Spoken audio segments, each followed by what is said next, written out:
Le livre s'est ouvert. Le suivant? Non, il n'y a pas de suivant. Hein? Le titre? Le titre, c'est Le livre s'est ouvert. D'accord. Le livre s'est ouvert.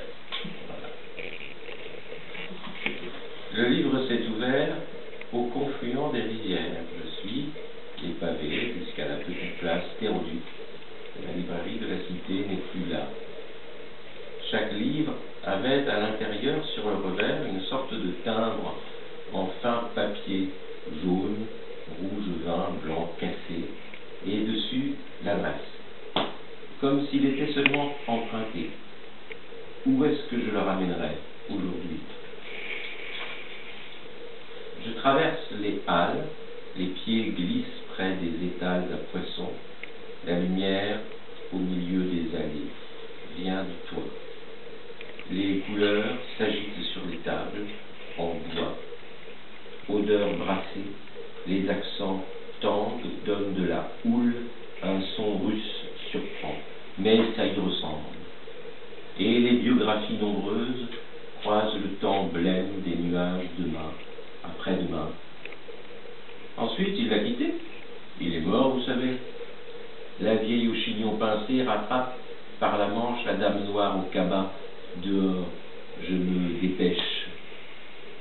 Je vais au-devant de moi, dans un état d'hyperconscience comme dans le coma, les voix énigmatiques proches de sa propre vie, sous tous les angles. Plus loin, la librairie Boisiou est ouverte encore. Un air anglais rend les livres énigmatiques proches de sa propre vie, sous tous les angles.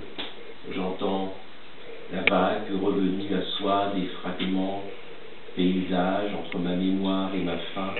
Les murs, alors en silence, s'ouvrent. J'entends la caisse enregistreuse, qui paraît dater de l'autre siècle.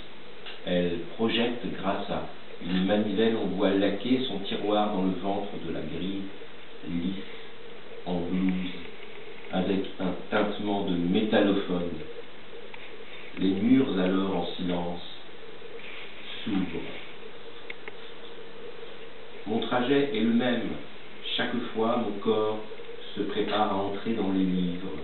En marchant dans les rues de la ville, je peux lire d'un lieu à l'autre l'itinéraire balsacien d'André Desplouz, le drôliste, comme un birotteau finissant seul, et la ligne de vie faulknérienne de la fille Citarelle, la pharmacienne.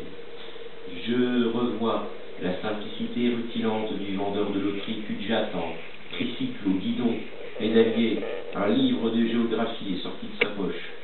Je sens qu'on me regarde du premier étage. Qui? C'est de l'immeuble Kodak sur les quais. Vous ne saurez rien. Je suis dans sa librairie, calligramme, il me sourit. Ses fins yeux perses s'allument d'une malicieuse réserve et pointent aussi parfois l'ironie subtile de celui qui, malgré ses certitudes affirmées, doute de tout. Derrière lui, l'ardoise magique des livres qu'il a édités, à travers lesquels il a pris voix, sa respiration vraie, dégagée du rythme capricieux de son cœur. En fait, lire, c'est respirer, me lance-t-il, en me tendant la main. À ce moment-là, retentit un fracassant « Salut la compagnie !»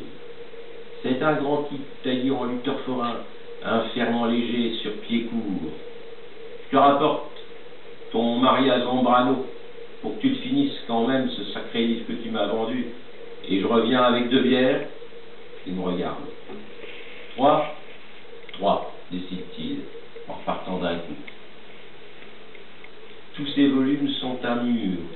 Sache en reconnaître sous le titre l'identité secrète, la pièce qui, en se délogeant à l'air vif, ouvrira la cave sonore où l'esprit, si souvent, s'enfonce. Plus tard, la lumière d'ouest n'éclaire que les toits. Il sort de son tiroir un sac en papier blanc. La porte ne sonne pas. Nous boirons ensemble au milieu des livres.